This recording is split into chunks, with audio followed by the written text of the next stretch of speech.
Hello everyone, welcome to exam बीस। My name is Kailash Tiwari. दोस्तों, बहुत स्वागत है आप सभी का एग्जाम बी इस प्लेटफॉर्म में to make your preparation 50% faster. ये बात सिर्फ कहने के लिए नहीं है, ये बात है भी। वो कैसे? हमारे कंटेंट को देख के पता चलेगा। और न सिर्फ कंटेंट बल्कि आप इस वीडियो को भी देख लेंगे तो भी आपको बहुत ज्यादा चीजें समझ आ जाने वाली हैं और आपको पता चल जाएगा 50% फास्टर कैसे है। सो अगेन बहुत स्वागत है, बट एक चीज मैं बता दूं, सब्सक्राइब जरूर कीजिए। आपको आने वाले सभी एग्जामिनेशन में इसका बेनिफिट मिलेगा। सो आपका हमारा आज का डे 4 है। मैंने आपको बताया कि हम एग्रीकल्चर एमसीक्यू सीरीज कर रहे हैं। इसमें हमने एग्रीकल्चर इकोनॉमिक्स का टॉपिक लिया है क्योंकि पिछली सीरीज के कमेंट बॉक्स में मुझसे किसी ने कहा कि सर एग्रीकल्चर इकोनॉमिक्स को डिस्कस करते हैं। हालांकि मैं सोच रहा था कि पैथोलॉजी, एंटोमोलॉजी और जेनेटिक्स फिर इकोनॉमिक्स करते, बट आपने कहा है तो क्यों ना उसको इकोनॉमिक्स को ही डिस्कस किया जा सके। आप भी मुझे बताइएगा इसके बाद कौन सा टॉपिक लाना है। हालांकि एग्रीकल्चर इकोनॉमिक्स में अभी बहुत सारे पॉइंट्स हैं जिनको कवर करना बाकी है, उसके लिए 2 या 3 वीडियोस और लगेंगी। बट साथ ही साथ आप बताते रहिएगा ताकि हमें पता रहे। सबसे पहले समझते हैं इकोनॉमिक्स को। तो इकोनॉमिक्स को जब हम समझना चाहते हैं तो हमें ये समझना पड़ेगा कि ये क्या चीज है। ये मतलब माइक्रो इकोनॉमिक्स। तो ये सिंपल क्वेश्चन पूछ रहा है कि what does micro economics primarily study. Micro economics मतलब इकोनॉमिक्स अगर कुछ है तो ये इसका छोटा पार्ट है। तो ऑप्शंस देखते हैं। इकोनॉमी एज अ होल, ये तो बहुत बड़ी बात लग रही है, छोटी बात तो लग नहीं रही। Individual economic agents in their interaction, government policies after affecting employment, ये तो बहुत बड़ी बात होगी। International trade relationship, again international level पे market trade and business cycle, ये सारी चीजें बड़ी हैं।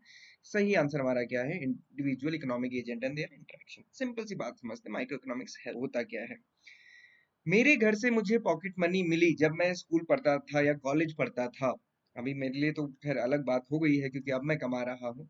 अगर मैं ये मानूं कि मेरे पास जो भी सोर्स ऑफ इनकम है, स्टूडेंट के लिए सोर्स ऑफ इनकम क्या है, आपके लिए सोर्स ऑफ इनकम क्या है? पेरेंट्स के द्वारा दी जाने वाली पॉकेट मनी। और क्या हो सकता है? मेरे टाइम पे मेरे पास एक अच्छा सोर्स होता था, पॉकेट मनी बहुत कम मिलती थी, बट जो स्कॉलरशिप मिलती थी उससे बहुत बड़ा बेनिफिट होता था। तो स्कॉलरशिप, पॉकेट मनी, कुछ भी है, ये क्या है? Source of income. अब आपको पता है कि मेरे पास इतना पैसा है, मैं इसको कैसे खर्च करूं? और आप क्या बैलेंस करते हो? अपने एक्सपेंडिचर, है ना। कॉपी किताब खरीदनी है, कुछ नई चीज खरीदनी है, मूवी देखने जाना है, गर्लफ्रेंड के साथ घूमना है, कुछ भी चीजें आप अपने एक्सपेंडिचर मैनेज कर रहे हो। ये दोनों ही कैसे होते हैं? बैलेंस होते हैं। जितना पैसा आएगा उतना ही खर्च कर पाओगे ना। लोन तो लेने की फैसिलिटी नहीं ही होती है, थोड़ा बहुत उधार चलता है बट कोई फायदा नहीं है। तो ये चीजें क्या है? माइक्रो इकोनॉमिक्स मतलब मैं अपने इंडिविजुअल लेवल पे कैसे अपने इकोनॉमिक्स को मैनेज कर रहा हूँ, ये माइक्रो इकोनॉमिक्स है। तो इसके और एग्जांपल क्या होता है? हाउस होल्ड, हमारे घर में हमारे पेरेंट्स जो भी सैलरी आई उससे घर चलाते हैं, that is house hold economics. इसके अलावा कोई एक फर्म है, मान लीजिए मेरा बिजनेस है, मेरे मैं उसको मैनेज कर रहा हूँ, तो that is again micro economics. तो जो हम छोटे लेवल पे छोटी चीज को मैनेज करते हैं उसको हम माइक्रो इकोनॉमिक्स बोलते हैं। ये इंडिविजुअल लेवल पे भी हो सकती है, फर्म लेवल पे भी होती है, इसको हम माइक्रो इकोनॉमिक्स बोलते हैं। इकोनॉमिक्स वही है बट उसका छोटा पार्ट है। अब आपको क्वेश्चन माइंड में आ रहा होगा कि माइक्रो क्या है। मैक्रो ये है। पहले क्वेश्चन देख लेते हैं, कौन सा बेस्ट डिफाइन करता है मैक्रो इकोनॉमिक्स को। ऑप्शन देखिए, study of individual consumer behaviour. आप इंडिविजुअल कंज्यूमर बिहेवियर हैं, अभी हमने क्या बात करी थी? माइक्रो इकोनॉमिक्स ही नहीं होगा। Study of national income, individual income नहीं, नेशनल नेशनल इनकम। अनएम्प्लॉयमेंट किसका? बहुत सारे लोगों का, मतलब पूरी पॉपुलेशन। इन्फ्लेशन, इन्फ्लेशन की डेफिनेशन क्या होती है? There is increase in, increase in, और हम क्या बोलते हैं? Change in price of commodities, goods और services over a period of a time. तो क्या है? It is a increase. तो ये कैसा है? इंक्रीज है किसमें? प्राइस में, किसकी? गुड्स और कमोडिटीज की। तो ये एक बड़ी लेवल की बात होगी, इकोनॉमिक ग्रोथ। तो ये क्या है? हमारी मैक्रो इकोनॉमिक्स। मतलब इंडिविजुअल बिहेवियर हमारी माइक्रो इकोनॉमिक्स। सारी माइक्रो इकोनॉमिक्स को अगर हम मिला दे तो वो क्या बन जाती है? Macro economics. सिंपल सी बात है। वहां पे हम क्या बात करते हैं? वहां पे हम डिमांड सप्लाई की बात नहीं करते, वहां पे हम क्या बात करते हैं? Aggregate demand, aggregate supply. Okay. Specific market, again micro economics. Business cycle and market fluctuation, individual बात है। Evaluation of government policies on house hold subsidies, ये पार्ट हो सकते हैं, बट जो बेटर डिफाइन करती है वो ये है कि नेशनल को हम जब डिफाइन करते हैं तो वो माइक्रो इकोनॉमिक्स होती है। जब हम जीडीपी जीवीए के टर्म्स में बात करते हैं, वो भी क्या है? प्रोडक्शन है, इनकम, ये सारी चीजें।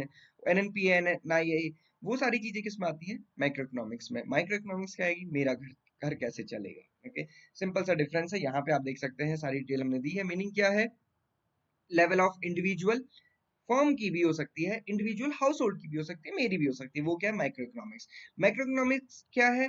Level of the economy as a whole. हम क्या कहते हैं? इंडिया की इकोनॉमी अच्छी चल रही है। आज सुबह ही आपने न्यूज़पेपर पढ़ा होगा, उसमें आया कि हमारी ग्रोथ 7% से ऊपर है, हमें उतनी टेंशन लेने की जरूरत नहीं है। जहां अदर कंट्रीज रिसेशन को फेस कर रही है, इंडिया अभी भी बचा हुआ है। क्यों बचा हुआ? और उसमें ये भी लिखा गया था कि जितना इंडिया इन्वेस्ट करता रहेगा उतनी ग्रोथ अच्छी होती रहेगी और प्राइसेस डाउन जाएंगे।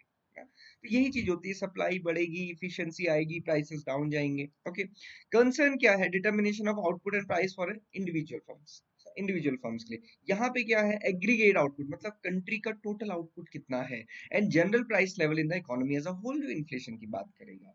फोकस क्या है? मैक्सिमाइजेशन ऑफ इंडिविजुअल गेन, मेरा फायदा कितना, मैं अपनी इनकम में देखूंगा ना, मेरे पास कितना पैसा आया, मैंने कितना खर्च किया, मेरा कितना बचा, फायदा किसका है? मेरा है, मैं अपने लिए सोचूंगा। मैक्रो इकोनॉमिक्स में क्या होता है? गवर्नमेंट क्या सोचती है? गवर्नमेंट ने तो नहीं सोचा ना पैसा इतना आया, खर्च इतना कर दिया, बाकी हम पार्टी करते हैं, ऐसा तो होता नहीं है। क्या होता है? Maximization of social welfare. Government के पास इनकम जितना ज्यादा बढ़ेगी, गवर्नमेंट उतना ज्यादा उसको यूज कर पाएगी, यूटिलाइज कर पाएगी लोगों के भले के लिए। स्कोप क्या है? ना उसके स्कोप है, मेरा अपना मतलब है, दूसरे से मेरे को कोई मतलब नहीं है, यहाँ पे कंट्री का मतलब है। तो ये डिफरेंस होता है मैक्रो एंड माइक्रो में। मुझे कमेंट बॉक्स में बताइएगा इसमें क्या किसी का कोई कंसर्न है, समझ आई कि नहीं आई चीजें, ये जरूर बताइएगा। ओके, देन एक इकोनॉमिक्स की ना ट्रेडिशनल अप्रोचेस होती है, ये चार टर्म आप याद रखिए हमेशा, ये माइक्रो मैक्रो सब जगह वर्क करती है। क्या होता है? सबसे पहले प्रोडक्शन। इकोनॉमिक्स क्या है? पहले हमको कोई भी चीज चाहिए, मान लीजिए अगर मैं आपको जस्ट बोलूं कि ये मेरे को मोबाइल, ये एक प्रोडक्ट है ना, ये एक प्रोडक्ट है, तो इसका प्रोडक्शन होगा। तो ये क्या है? बेसिकली क्या कर रहा है? कुछ ना कुछ रॉ मटेरियल को एक वैल्यूएबल प्रोडक्ट्स में कन्वर्ट कर रहा है। और सबसे बड़ी बात क्या है? It is creating the utility, utility का क्रिएशन हो रहा है, मेरी जरूरत को बनाया जा रहा है। So this is a creation of utility. तो जो भी प्रोडक्शन फर्म है वो क्या करती है? यूटिलिटी क्रिएट करती है। दूसरा क्या था? एक्सचेंज। एक्सचेंज क्या है? मुझे मोबाइल चाहिए था तो मेरे को कुछ ना कुछ एक्सचेंज करना पड़ेगा। क्या एक्सचेंज करूंगा? मैं मनी एक्सचेंज करूंगा, that is exchange. So economy में पहले प्रोडक्शन होता है, एक्सचेंज होता है, डिस्ट्रीब्यूशन भी होता है, उसका प्रॉपर डिस्ट्रीब्यूशन है ताकि इकोनॉमिक ग्रोथ और वेलफेयर हो सके। या सिंपल से फर्म की बात करोगे तो जो प्रोडक्ट है वो पहुंचे तभी एक्सचेंज हो पाएगा। फाइनल क्या है? कंजम्पशन। मैं मोबाइल को यूज कर रहा हूँ, I am using that mobile. तो अल्टीमेटली आप देखोगे ना, ये चीजें इंटरलिंक्ड होती हैं। आप प्रोड्यूस करेंगे तभी ये कंज्यूम हो पाएगा, और जो कंज्यूम कर रहा है ना वही प्रोडक्शन कर रहा है। सिंपल सी बात है, एप्पल की फैक्ट्री में जो काम कर रहा है, चाहे खाने वाले एप्पल की ही हम बात कर ले, वही उसको कंज्यूम भी करेगा, है ना। तो ये चीजें आपस में मिक्स होती है, जरूरी नहीं कि सारे लोग एक ही चीज प्रोड्यूस कर रहे होंगे, डिफरेंट डिफरेंट लोग डिफरेंट डिफरेंट चीजें प्रोड्यूस कर रहे हैं। आप खुद को देखिए, हम या तो गुड्स प्रोड्यूस करते हैं या तो हम सर्विसेज प्रोड्यूस करते हैं, और उसके बदले में हमें सैलरी मिलती है, और उस सैलरी से हम क्या करते हैं? कंजम्पशन करते हैं। So this is what economics. ऐसे ही इकोनॉमिक्स वर्क करती है, और यही नेशनल लेवल पे भी वर्क होता है। अब एक और अच्छा question, wants that are essential without them we cannot imagine life is called। एक चीज, ये इस पिक्चर को आराम से देखिए, आप इस पिक्चर को देखेंगे ना, यहाँ पे इस डेफिने ये जो क्वेश्चन पूछा है ना, आप कहोगे यार इसकी तो कोई जरूरत नहीं, यहाँ पे इतने टाइप की ड्रिंक्स हैं, शुगर ड्रिंक्स, ये ड्रिंक्स, एनर्जी ड्रिंक्स, वो ड्रिंक्स, यहाँ भी कुछ ना कुछ प्रोडक्ट दिख रहे हैं, और मॉल का एक बहुत बड़ा पार्ट है। मतलब ये तो हमारी जरूरत है ही नहीं, इसके बिना जीवन आराम से चलता है।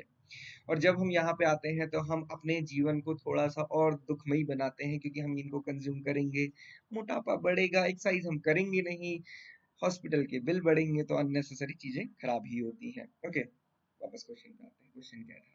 वॉन्ट्स दैट आर एसेंशियल, जिसके बिना जीवन की कल्पना नहीं की जा सकती है, वो क्या है? वो हमारी नेसेसिटीज हैं, हमारी जरूरतें हैं, जैसे रोटी कपड़ा मकान। रोटी कपड़ा मकान हमारी जरूरत है। उसके बाद पिज्जा क्या है? लग्जरी है। पिज्जा की क्या जरूरत है? 300 रुपए में 5 किलो आटा आ जाएगा, बट आपने एक पिज्जा खाया। उसके अलावा घर आपका 2 कमरे के मकान में हो जाएगा, बट आपने 15 फ्लैट ले ली, क्या मतलब है? नॉर्मल चेयर में बैठा जा सकता था, आपने एक बहुत अच्छा गद्दीदार, बिल्कुल रोटेटिंग, ऐसा वैसे होने वाला सोफा ले लिया। क्या है? कंफर्ट। सो इनके बिना जीवन चल जाता है, और चलता ही है। लग्जरी के बिना भी जीवन चलता है, नेसेसिटीज के बिना जीवन नहीं चल सकता। खाने के लिए हमें रोटी चाहिए ही चाहिए। नेक्स्ट क्वेश्चन क्या आता है? Book wealth of nation written by. देखो मैंने साइंटिस्ट के नेम ना अभी ज्यादा इंक्लूड किए नहीं तो फिर वो एक बहुत वैसी सेशन हो जाता है, रैपिड फायर वाला। और रैपिड फायर वाला सेशन तो मतलब हम कोशिश कर रहे हैं कि आपको स्पीड में सिखाएं, बट यहाँ पे सिर्फ ये नहीं कि क्वेश्चन और एमसीक्यू, यहाँ पे थोड़ा हम डिफाइन करते हुए चल रहे हैं, तो इसलिए क्वेश्चन कम लिए हैं। जो आगे के एग्जाम टाइम पे होते हैं तो वहां पे हम ऐसे क्वेश्चन ज्यादा लेते हैं, क्योंकि इसमें समझने का समझाने का कुछ है नहीं। वेल्थ ऑफ नेशन किसने लिखी है? एडम स्मिथ ने लिखी है, बहुत अच्छी बुक है। एडम स्मिथ क्यों फेमस है आपको पता ही होगा। गुड्स क्या होते हैं? सर्विसेज क्या होते हैं? गुड्स टेंजिबल, सर्विसेज टेंजिबल नहीं होती हैं। मैंने आपको पढ़ाया, आपने मुझे फीस पे की, ये क्या है? सर्विस है। मैंने आपको बुक दी, आपने बुक परचेज करी, मुझे पैसे दिए, क्या है? Goods. This is the simple example goods and services का। डिजायर क्या है? डिजायर क्या है, वांट्स क्या है, डिमांड क्या है और यूटिलिटी है। डिजायर और वांट अब आप इजीली समझ सकते हैं क्योंकि अभी हमने इससे पहले हमने इसको डिफाइन किया है। डिमांड और यूटिलिटी को देखते हैं। डिमांड क्या है? डिमांड क्या होती है? Person is willing and able to pay for a desired object. वो मेरी डिमांड है, मैं उसी की डिमांड कर पाऊंगा जिसको फुलफिल करने के लिए मेरे पास पैसे होंगे, है ना। मेरे पास रोटी मुझे रोटी खानी है I'm sorry मेरे को आटा लेना पड़ेगा और मैं उसको पे कर सकता हूँ, मतलब मेरी वो डिमांड है। बट सेम टाइम में मैं कहूँ मुझे रॉयल्स रॉयल्स चाहिए मेरे पास पे करने के लिए पैसे नहीं है, तो क्या मेरी डिमांड हो सकती है? वो मेरी डिमांड नहीं हो सकती है। यूटिलिटी क्या है? यूटिलिटी क्या है? Power of satisfying human wants inherent in a commodity. किसी कमोडिटी में ऐसी चीजें जो मेरी जरूरतों को सेटिस्फाई कर दे उसको मैं यूटिलिटी बोलता हूँ। जैसे मैं बोलूँ कार की बात करूँ, कार में एक बहुत अच्छी सुंदर बात है कि मेरा घर उसमें पूरा आ जाएगा, मतलब मेरे घर के मेंबर्स आ जाएंगे, मैं कहीं भी घूमने जा सकता हूँ, मुझे धूप नहीं लगेगी, एसी मेरी जरूरतों को उसने सेटिस्फाई किया, वो यूटिलिटी है। और डिमांड क्या है?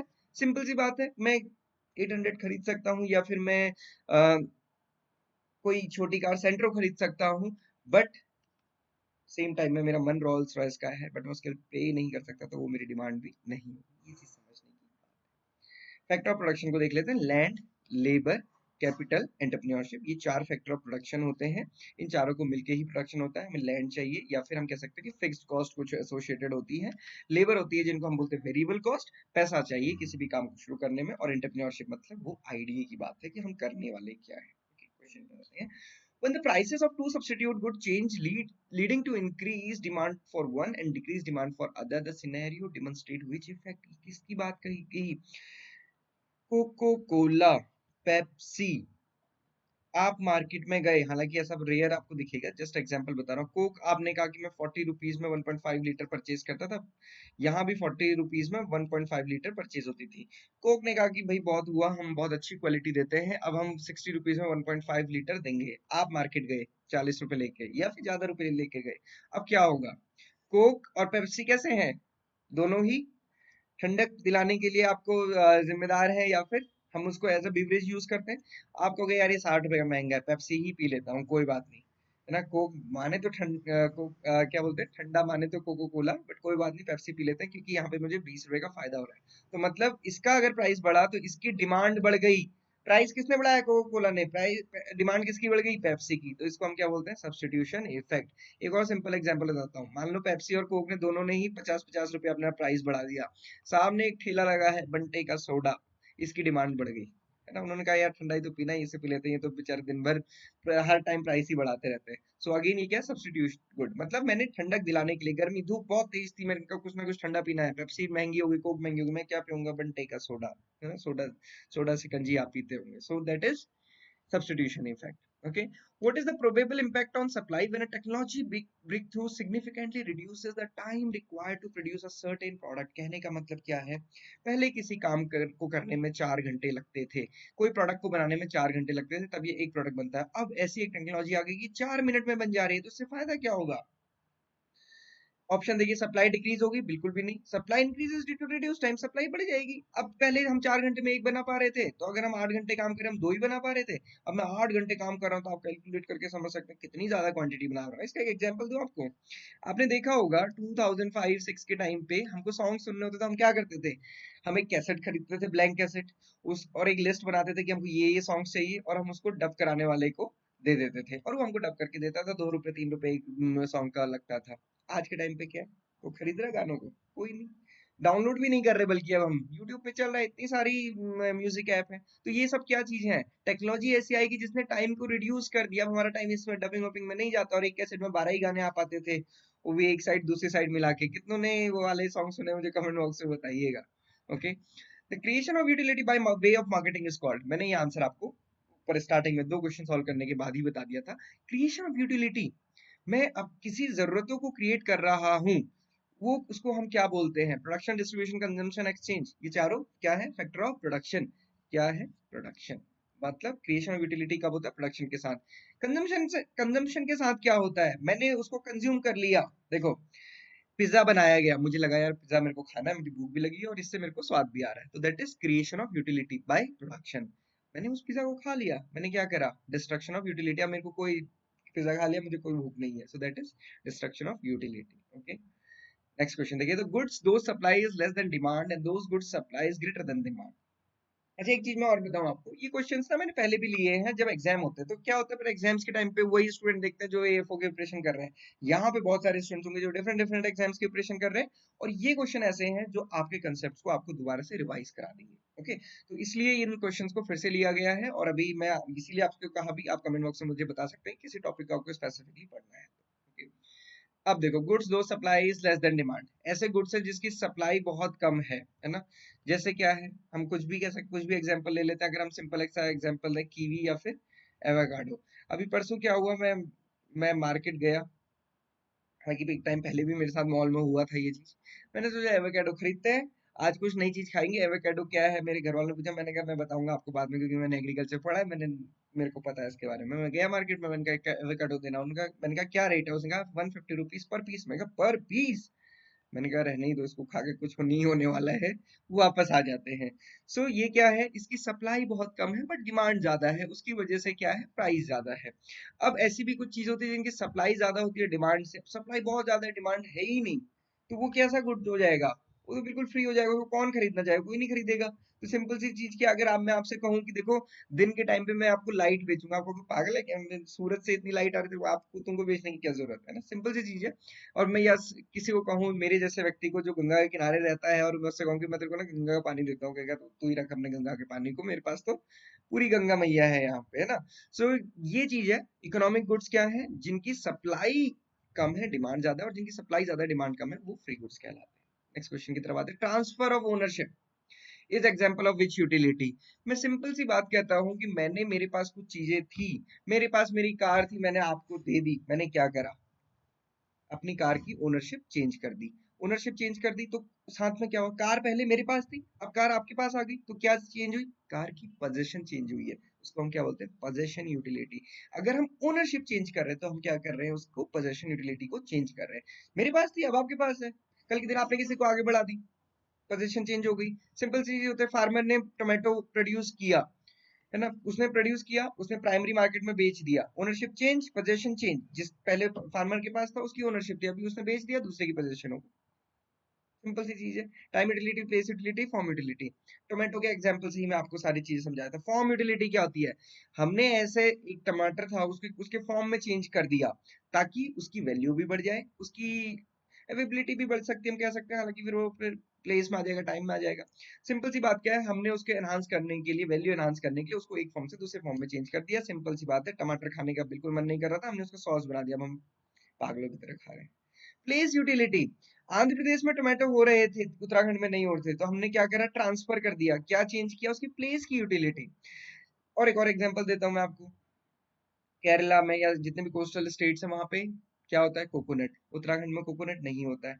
कोकोनट आज उत्तराखंड में भी अवेलेबल है, क्यों, क्योंकि हमने उसकी प्लेस यूटिलिटी बढ़ा दी, कैसे, ट्रांसपोर्टेशन से। टाइम यूटिलिटी क्या है, टाइम यूटिलिटी क्या है, सिंपल सी बात है, अगेन हम बात करें टोमेटो की, टोमेटो सर्दियों में होता है, गर्मियों में नहीं होता, ठंडी जगह में होता है, उत्तराखंड में भी हो जाता है, पर not a general thing.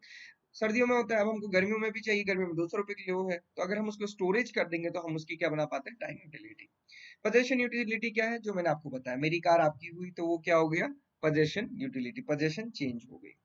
Next question पे आते हैं, additional utility derived bye an individual by the consumption of one और मोर कमोडिटी। सिंपल सी बात है, एडिशनल यूनिट कंज्यूम करी, मैंने एक पिज्जा खाया, मेरे को 100 यूटिल का सेटिस्फेक्शन मिला।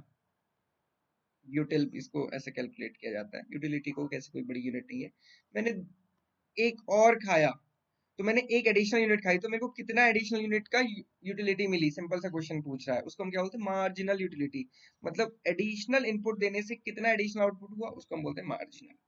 नेक्स्ट क्वेश्चन है, the demand goods which are related to the demands for other goods is called. Farmer के केस में, फार्मर ने अगर सीड खरीदा, इट मींस वो फर्टिलाइजर भी खरीदेगा, क्योंकि बीज नहीं खरीदा तो बोएगा ही क्या, ये मान के हम चल रहे हैं कि खरीदने के बाद ही फसल होगी।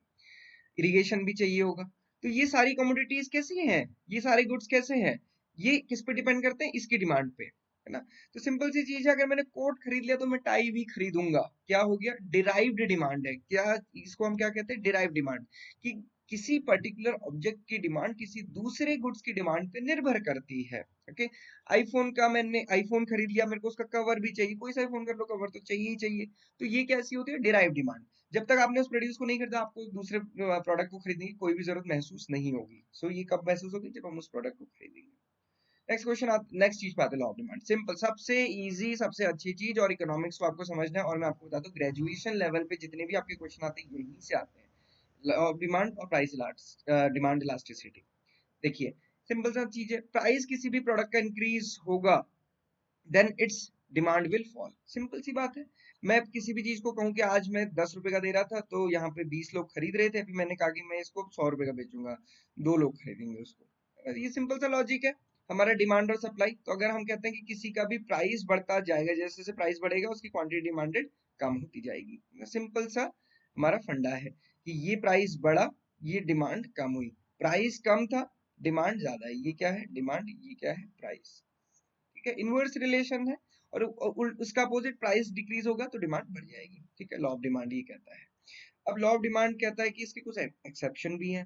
जैसे चीपर गुड्स हैं, गिफन गुड्स जिसको हम बोलते हैं, इनके प्राइस को कितना भी डिक्रीज कर दो, कोई डिमांड में चेंज नहीं आने वाला है ना। अभी मान लीजिए कि किसी को आदत है कि लिवाइस की जींस लेनी, ब्रांडेड कपड़े ही पहनने हैं। अभी उसको कहो कि सरोजनी में कपड़ों में डिस्काउंट मिल गया, बिल्कुल 10% में मिल रहे हैं, क्योंकि मेरे को क्या है, मेरे को जरूरत ही नहीं है उसकी, वो बिल्कुल ऐसे कपड़े होते हैं, वैसे कपड़े होते हैं, मेरे को नहीं चाहिए, क्वालिटी भी अच्छी नहीं होती। तो जो चीपर गुड्स हैं, क्वालिटी जिनकी इंफीरियर है, उनमें कितना भी डिक्रीज कर दो प्राइस को, उनकी डिमांड में चेंज उतना नहीं आता है। देन स्टेटस सिंबल गुड्स है। अभी जिसको रोल्स रॉयस लेनी है, या फिर किसी आपको कोई भी पोर्शे लेनी है, कुछ भी लेना है, वो क्या है? स्टेटस सिंबल है। अभी उसका प्राइस बढ़ भी जाएगा तो उसकी डिमांड में कोई चेंज नहीं आने वाला। आपको लेनी है तो लेनी है, जिसको लेनी है वो प्राइस क्या ही देखेगा, है ना। तो ये सारी चीजें किस पे होती हैं? ये अगेन एक्सेप्शन है। फैशन रिलेटेड गुड, मुझे नाइकी का ही पसंद है, मैं नाइकी ही लूंगा। मुझे लिवाइस ही पसंद है, लिवाइस ही लूंगा चाहे कुछ भी हो, तो अगेन ये एक्सेप्शन हो जाता है। फियर ऑफ शॉर्टेज, एक बार हुआ था, हम तब कॉलेज में पढ़ते थे, किसी ने कह दिया कि नमक खत्म होने वाला है, सॉल्ट। लोगों ने उस दिन सॉल्ट 1000 रुपए तक का खरीदा। ये होता है फियर ऑफ शॉर्टेज। तो वो भी फिर प्राइस और जो डिमांड का रिलेशन है वो फॉलो नहीं हो पाता है। इग्नोरेंस, कभी कभी हम इग्नोरेंस में ही खरीद लेते हैं। और एक चीज होती है नेसेसिटी, फूड एंड मेडिसिन, चाहे कितना ही महंगा हो, कितना ही सस्ता हो, हम उसको वैसे ही कंज्यूम करेंगे। क्वेश्चन देखते हैं, law of demand shows the relationship between the quantity and demanded of commodity to its unit. Simple सा पूछा उसने, क्या पूछा है कि लॉ ऑफ डिमांड जो है वो रिलेशनशिप बताता है क्वांटिटी डिमांडेड टू किसके, क्वांटिटी डिमांडेड टू किसके रिलेशन है? ये प्राइस का रिलेशन है। सिंपल सा क्वेश्चन हो गया, प्राइस। नेक्स्ट क्वेश्चन है, according to the law of demand what is relationship between the price and quantity demanded. ये कह रहा है कि भैया प्राइस जो है उसके बीच में और डिमांड के बीच में कैसा रिलेशन है। अभी हमने क्या बात करी थी? इनवर्स रिलेशन है। प्राइस बढ़ेगा, क्वांटिटी घटेगी, प्राइस कम होगा, क्वांटिटी बढ़ेगी। ओके, सो ये कैसा है? इनवर्स रिलेशन है। इसको हम क्या बोलते हैं? Inverse relation. The case of perfectly elastic demand, the demand curve will be. ये बहुत एक अच्छा क्वेश्चन है। अब ये क्या बोलते हैं? सबसे पहले है ना, इलास्टिसिटी समझने के लिए आपको हमेशा समझना है इलास्टिसिटी ऑफ डिमांड, है ना। ईडीबी लिखते हैं इसको। क्या होता है? व्हाट्सएप पे डीपी लगाते हैं ना, तो बस वही होता है, डी अपॉन पी। ये क्या है? Change in price upon change in demand upon change in price. तो इलास्टिसिटी हम क्या कहते हैं कि हम ये देखना चाहते हैं कि इलास्टिसिटी मतलब कितना खींच रहा है कोई भी चीज, कि डिमांड में कितना चेंज आया और उसके एवज में प्राइस में कितना चेंज आया। इसको हम क्या बोलते हैं? Elasticity of demand. सिंपल सा परफेक्ट इलास्टिक की बात की गई है। परफेक्ट इलास्टिक क्या होता है? अगर आप सिंपल सी चीज देखोगे, जो हमेशा ये क्या होता है? एक्स एक्सिस से पैरेलल होता है। ये एक्स एक्सिस के पैरेलल है। मतलब हम क्या कहना चाह रहे हैं कि प्राइस कांस्टेंट है। अब यहाँ पे देखो ना, प्राइस तो यही है, बट क्वांटिटी कभी Q1 थी, कभी Q थी, कभी Q2 थी। या फिर हम ये कहें कि हमारा प्राइस में कोई चेंज नहीं आया, बट क्वांटिटी यहाँ से यहाँ आ गई, या फिर कोई दूसरे गुड्स के लिए क्वांटिटी यहाँ से यहाँ चलेगी। मतलब प्राइस फिक्स था और लोगों ने खरीदना कम कर दिया, या फिर किसी प्रोडक्ट के लोगों ने खरीदना शुरू कर दिया। सिंपल चीज हो गई। क्या है? हम किस चीज की बात कर रहे हैं? हम कह रहे हैं कि प्राइस में इलास्टिसिटी जीरो है, इसमें कोई चेंज नहीं आया। तो मैथमेटिकली डिनोमिनेटर जीरो है, तो ये क्या हो जाएगा? इनफाइनाइट। और एक और दूसरे सिंपल लॉजिक से समझो, हम ये कह रहे हैं, हम क्या बात करें? Elasticity of demand. और इलास्टिसिटी ऑफ डिमांड किस पे चेंज कर रही है? चेंज इन डिमांड पे।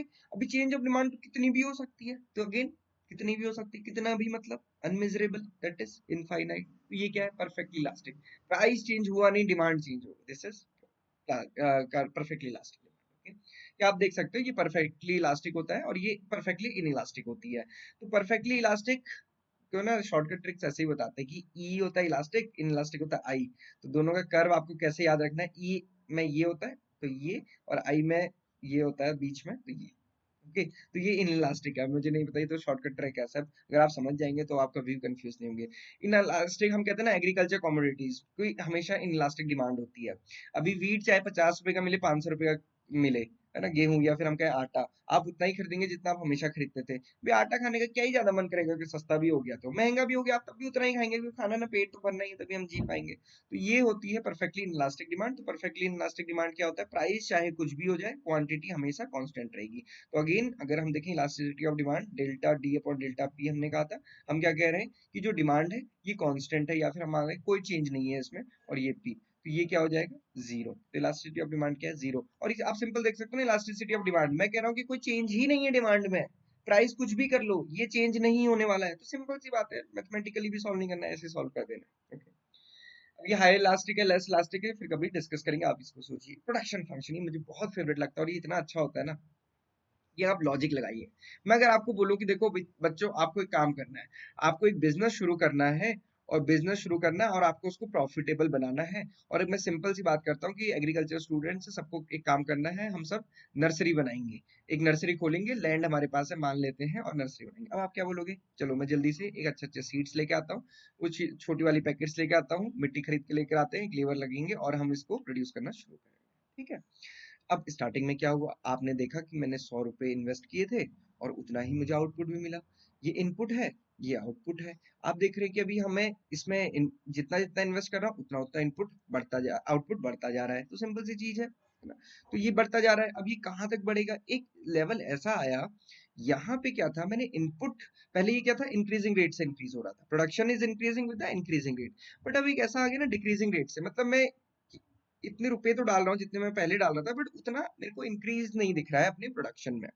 तो यहाँ पे इसको हम बोलते हैं पॉइंट ऑफ इन्फ्लेक्शन, कि जहाँ पे जो हमारा मार्जिनल है ना, ये क्या है, इलास्टिसिटी है ना, तो इसको हम क्या बोलते हैं, मार्जिनल प्रोडक्ट। तो मार्जिनल प्रोडक्ट क्या होता है, अभी मैंने मार्जिनल की आपको डेफिनेशन बता दी, एडिशनल इनपुट में कितना चेंज होगा कि एडिशनल आउटपुट। तो यहाँ पे वो हमें ना कम होना दिखना शुरू हो गया है, एवरेज प्राइस बढ़ रहा है और एवरेज प्रोडक्ट बढ़ रहा है, ये क्या था मार्जिनल प्रोडक्ट और ये क्या था टोटल प्रोडक्ट।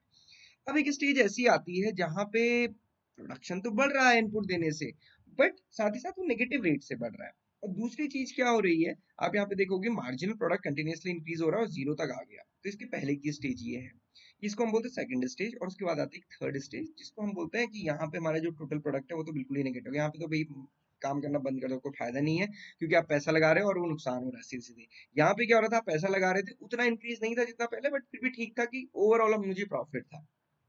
अब सिंपल सी बात यहाँ पे समझने की है, फिर क्वेश्चन पूछा था कि इन तीनों में रैशनल जोन कौन सी है। हम ये सोचते हैं यार ये क्यों नहीं रैशनल जोन, क्योंकि यहाँ पे तो मैं जितना पैसा लगाया उतना इंक्रीजिंग रेट से होता, तो फिर तो रेशनल जोन यहीं तक होनी थी। बट क्या होता है ना, यहाँ पे आप रुकोगे नहीं, यहाँ पे आपको क्या लगेगा, यार मैंने 100 रुपए लगाए थे मुझे 200 रुपए मिले, चलो मैं 200 लगाता हूँ मुझे 400 मिलेंगे। अभी आपको 200 लगाए 400 मिल गए, अब आप कहोगे यार 200 400 लगाया था मैं 500 लगाता हूँ 1000 मिलेंगे ना। तो आप इंक्रीज करते रहोगे, इंक्रीज करते रहोगे, क्योंकि आपको एडिशनल इनपुट डालने से एडिशनल बेनिफिट हो रहा है, तो आप रुकने वाले नहीं हो इस स्टेज पे। अब आपने देखा यार ये स्टेज आ गई कि मैंने 500 डाले थे तो 1000 हुआ था, बट मैंने 1000 डाले, अब मेरे को कितने का बेनिफिट हुआ, केवल 800 रुपए का, मतलब 1800 हुआ। आपने कहा यार चलो कोई बात नहीं, फिर भी ओवरऑल प्रॉफिट है तो मैं आगे बढ़ता हूँ। अब क्या होता है, ये यही स्टेज होती है जहां पे आप इस चीज में घूम रहे होते हैं कि आपने जितना इनपुट डाला आपको आउटपुट तो निकला, बट उतना इंक्रीजिंग रेट से नहीं निकला, और ये कब तक कि जहां पे आपका टोटल प्रोडक्शन मैक्स है, जहां से ये नेगेटिव हो जाएगा, और जहां पे मार्जिनल प्रोडक्ट मतलब एडिशनल इनपुट डालने से पॉजिटिव होने की वजह वो नेगेटिव हो गया, है ना। मैंने एडिशनल पैसे लगाए और मैंने एडिशनल लेबर लेकर आई, पता चलो लेबर आपस में गप मारने लगी, काम ही नहीं कर रहा। पहले तो ये था कि एडिशनल लेबर लेकर आ रहे थे, को काम कर रहे थे, बट अब वो मान लगा कि लेबर गप मारने लग गई, तो वो जीरो हो गया। तो इसलिए ये इरेशनल जोन है, ये भी इरेशनल जोन है, ये रेशनल जोन है, क्योंकि यहाँ पे तो बिजनेसमैन है वो रुकेगा ही नहीं। ओके, ये सारे इसके रूल्स होते हैं, ये आप ऐसे ही समझ सकते हैं अगर आप इस ग्राफ को अच्छे से समझते हैं तो। से इन्फ्लेक्शन पॉइंट क्या है, जहां पे हमारा production is increasing with the increasing rate, उसको हम बोलते हैं इन्फ्लेक्शन पॉइंट। ओके, अभी क्या है कि इन्फ्लेक्शन पॉइंट को कौन बता रहा है, मैक्सिमम आउटपुट नहीं, मैक्सिमम आउटपुट तो यहाँ पे, मिनिमम आउटपुट या इनपुट ये तो कंडीशन नहीं है। पॉइंट ऑफ डिमिनिशिंग रिटर्न, इसको हम बोलते हैं पॉइंट ऑफ डिमिनिशिंग रिटर्न। यहाँ से क्या हो गया ना, हमारे रिटर्न आ रहे हैं बट विद डिक्रीजिंग रेट या फिर diminishing rate. When MPP increases total product, अब देखो एमपीपी कहाँ पे इंक्रीज कर रहा था, ये मार्जिनल प्रोडक्ट है, ये इंक्रीज कर रहा था, तो हमारा टोटल प्रोडक्ट क्या था, वो भी इंक्रीज कर रहा था। हालांकि टोटल प्रोडक्ट तो आपका तब तक इंक्रीज करेगा जब तक कि मार्जिनल प्रोडक्ट जीरो नहीं हो जाता। ओके, बट इसने पूछा कि इंक्रीज कर रहा है, इसके बाद तो डिक्रीज होने लग जाएगा। तो मार्जिनल प्रोडक्ट इंक्रीज कर रहा है तो टोटल प्रोडक्ट क्या कर रहा है, इंक्रीज हो रहा है, बट फिर with increasing rate.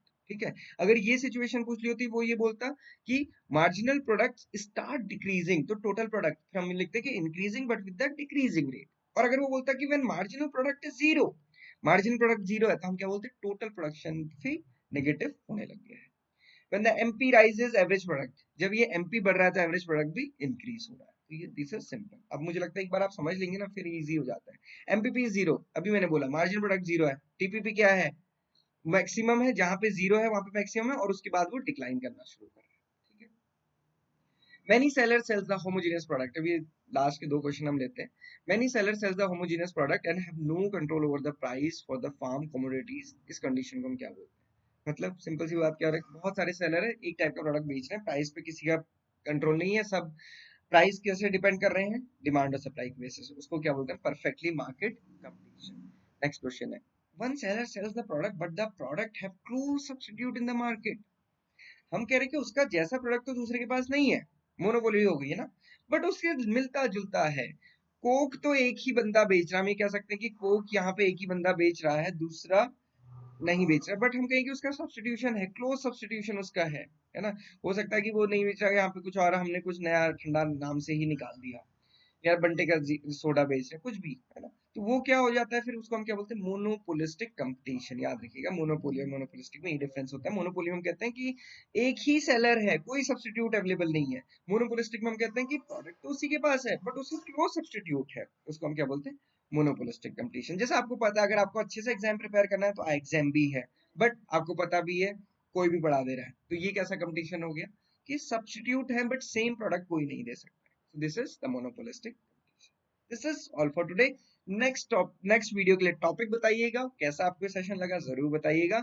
And thank you for watching this video and have a great day. हमारी ऐप को डाउनलोड कर सकते हैं, चैनल को सब्सक्राइब जरूर कीजिएगा। Okay, thank you for watching this video and have a great day.